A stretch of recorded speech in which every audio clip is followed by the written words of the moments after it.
hope you all had a happy Thanksgiving. I just finished eating, golly, like 5 minutes ago. I'm at my in-laws' place, and before the turkey coma sets in, I'm going to punish myself by doing some detecting, which is going to require me bending over, which is, I don't know if it's a good idea or not, but right there in the garden spot, something was there. We found pieces of porcelain and milk churn. I think there may be an old cabin sat right there in that gap. And I detected it once when I first started detecting with a Ace 250, but I haven't been back. So we're gonna poke around there. Maybe we'll get lucky and find something cool. Good little thing to do on a Thanksgiving day. Oh, I'm taking a video. This is video worthy. A first. Mrs. History Hound swinging a detector. I never thought I'd see this day. Well, I'm not finding anything. Well, you've only gone 5 feet.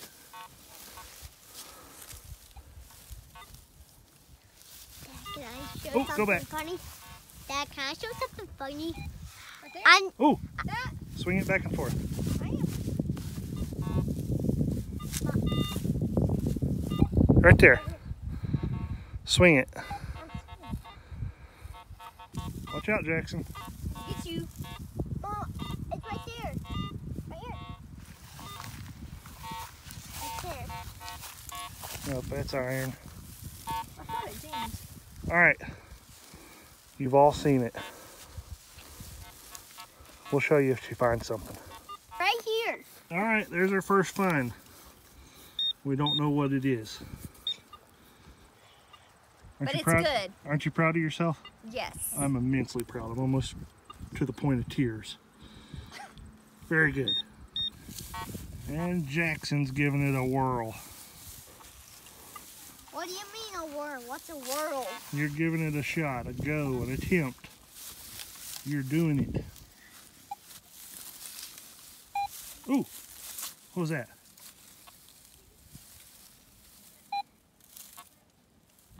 Just keep swinging it. Can I push that button? No, not yet. You gotta wait till you hear a good target that every time you swing over it, it beeps. Okay. So swing, swing. Oh, that's Gotta keep it moving. Yeah, that's iron. What's iron? Probably like a nail or something.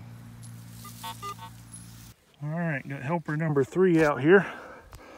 And I think we're on to something. I'm finding copper flashing and some old nails. And what I think is maybe part of an old bean pot. Maybe, but it was down there. It's definitely got some age. I think that right there was maybe a little bit of writing on it. We're just missing it. So, we're gonna keep going. This is getting a little more interesting. All right, next find is kind of a cool looking thing. I think that maybe was the top to an old oil lantern or something. It's interesting looking. Keep going. Duh. Well, it's been 3 years since I swung a detector at this spot. And it's kind of cool, I think, what 3 years may have taught me, because, you know, I was all over this area and wasn't able to identify where the house sat. So 3 years later, within about 30 minutes, I know where the house sat, and some obvious signs. Of course, you know, some of the stuff that I'm digging, some of it's more modern, but, you know, copper flashing, oil lantern, cast iron pot. And then this should have been so obvious to me, but see if you can see it. See the hump? This spot right in here. You can't stick a shovel in it for the rock. So almost positive that's what's left of the chimney. That's a little pile of rock from the chimney stack. So, you know, where the garden is probably was the garden back then. You got a spring right here at the bottom of the hill. It's a good source of water. And I think they put the house, you know, right in this spot right here. Kind of cool. Learn as you go. So now that I know where this house is at, I'm hoping to get a nice, good old relic out of here. That's an interesting piece. Nail hole there, and one here too. And that piece right there is bent over. I don't want to unbend it. Don't know what that would have gone for. I thought maybe it had something written on it, but I don't see anything yet. I'll clean it up a little better though. I still cannot believe that I just didn't see the signs for that house site until now. You can see the terracing and the field. I guess I just thought some of that was done afterwards, but that little hole right there, I'm wondering if that's not a privy hole. But that is where the house sat, right there in that middle. You can almost see the outline of it. Very cool. And right under my nose the entire time. Well, here I am at the 1900s house, and I have finally got an old target. And it was pretty as it could be laying down on the bottom of that hole. And it is a wheat cent. Let's see what year we got. That is neat. I cannot believe it's taken me this long to find something with a little bit of age on it. Looks like a 40s model. Maybe 1941. All right, I'll take it. That was hard fought for right there. And that is officially a D buckle right there. That's the most D looking D buckle I've ever dug. I guess it's horse tack or something. Interesting shape. All right, I'm at a brand new permission, and after talking to the homeowner, we agreed that we don't want to show the house, and that is perfectly fine. But it's a good permission and one I've wanted to have for a while. And that's the first target of any note. And I thought it was a washer, but you see it's got a little bit of design. It's thin and it's brass. So I'm not sure what that would have been. But we'll keep going. All right, I'm in the front yard. This is an early 1900s home. And it's a beautiful home. You just have to take my word for that. But interesting little drawer pull, maybe. Kind of a cool looking piece. Boy, it sounded good. I'm not at all sure what this is, but it's old and pretty. Look at that. That's what's got me baffled. I can't tell if that was like a overall button with the clasp still attached and rusted on, or the button part, or if that's a knob or drawer pull. Probably leaning towards a drawer pull or of some sort. Very pretty though. All right, over here by this wall and big tree, that's pretty cool. I believe that's part of an old lock. I feel like I have seen that dug before. Maybe more of it in the hole. I don't think I heard anything. It double beeped, so maybe there is something else in there. I'll show you if there is. Pretty cool little relic though. I don't ever guess I'll get to the day that these don't hurt just a little bit. So close.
right, back to the tannery, and I've got a little surface find. It's amazing what pops up after a little bit of rain. And it's busted all the pieces, but I'm hoping maybe it had a little embossing on it. We will see.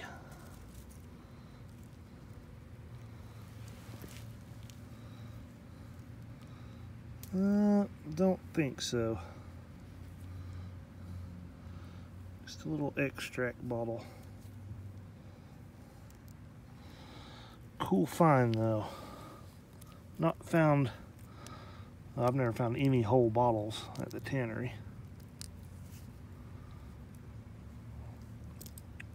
There it goes, all the pieces.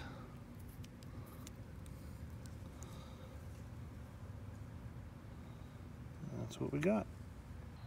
All right, first target on the board, and if I was digging in New England, you know what I'd be calling that. I thought it might have a little something fancy on the corner there, but I think it's a little bit thin to be a shoe buckle frame. But it was something. Well, my dad-blasted pin pointer has decided not to work again. It'll work tomorrow for some weird reason. But I got one anyway. Pretty sure I got a musket ball poking out of the clod. Love finding those. It's a little fired pistol ball. We'll take it. Dig a big old plug, and it's actually right there. Don't know what it is yet, but hoping for an Indian head from the tannery. Let's see. Got possibilities, but I think it may be a wheat scent. I don't know. I can't call them anymore. I missed the last one. Thought it was Indian and it was wheat, so how about we just rub it up and see? It's like a wheat scent.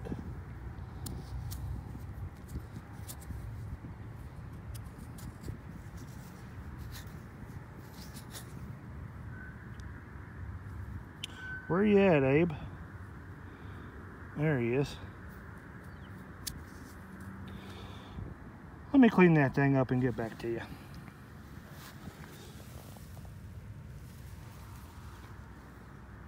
I think everybody that does these YouTube videos approaches it a little bit differently.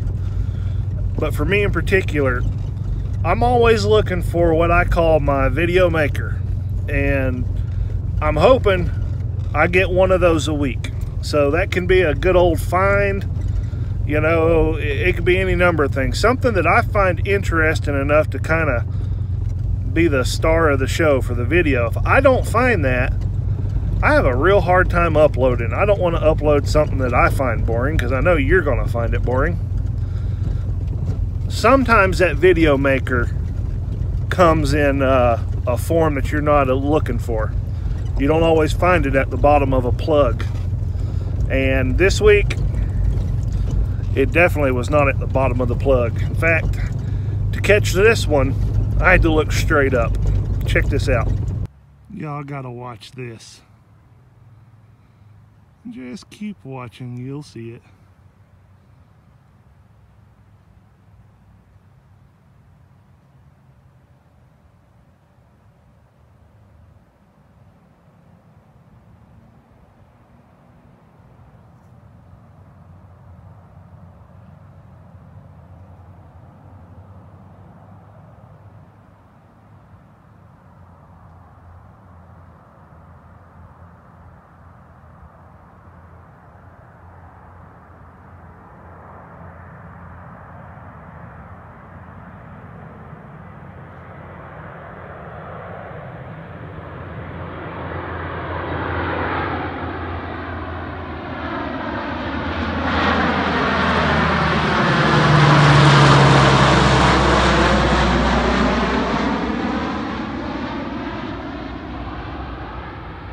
How cool is that? When that thing came across the top of the trees, I was right in the middle of digging a plug, and I had a shovel in my hand, and I remember thinking, Man, if I was Taliban or Al-Qaeda and that thing crossed the ridge and came at me, I'd be digging a whole lot bigger hole. That is one bad bird. But the story got even better from there. I've got a cousin named Garrett and his wife Gina, both of them Air Force veterans. And I'm really proud of both of them. And in talking to them about this plane that I had seen, Gina said, well, let me see if I can get you some more information on that plane. And about a day later, I find myself talking to a crew member on the plane that flew over my head. How cool is that? He answered some questions for me. He was very gracious. And turns out, that's not just any ordinary old plane. It's one of 18, and it's a cool bird. This incredible piece of machinery is the MC-130H Combat Talon II. Like I said, it's one of 18 in the Air Force. The tail number is 88-0193, and 88 would be the year that it was manufactured. This aircraft is assigned to the 15th Special Operations Squadron, and they're at Hurlburt Field, Florida. It's a C-130, but it's highly modified for use by special operations. This plane will get you into trouble and get you out of trouble. It provides infiltration, exfiltration, and resupply by air, land, or by an airdrop of special operation troops. It has a terrain following radar that allows it to be flown at 250 feet off the ground in bad weather and in the dead of night. It's got in-flight refueling pods on the wings that allow it to refuel helicopters and CV-22s, and it's also able to be refueled itself by a KC-10 or KC-135, and that will pretty much take this plane anywhere that it wants to go in the world. The tail has a strengthened section that allows high-speed airdrops, and it is crewed by a contingent of 7 Air Force crewmen. They have seen combat in every single operation since they were delivered in 1992. This particular plane, it's got its very own nickname. It's called the Night Penetrator. Hey, you guys know that I love military relics, and I have dug Army, Navy, and Marine relics, but the 2 branches that I have not found anything from would be the Air Force and the Coast Guard. I'm claiming this one, especially because the crew member that I spoke to is going to be sending me a squadron patch, and that's going in the relic room with all the other cool little pieces of military history that I have found. I wanted to take the opportunity to say thank you to all the men and women in blue. Fly up above our heads, they protect us, they do all sorts of humanitarian work, and they scare the crap out of our enemies, and I'm appreciative of that. Thank you very much, guys. Now, this is it for this video, but you're not going to want to miss the next one. Got the Christmas decorations already up. We're going to be doing a big old Christmas giveaway. Hopefully, we're going to get that done in time for the winner of the giveaway to get their stuff before Christmas. Thank y'all for watching.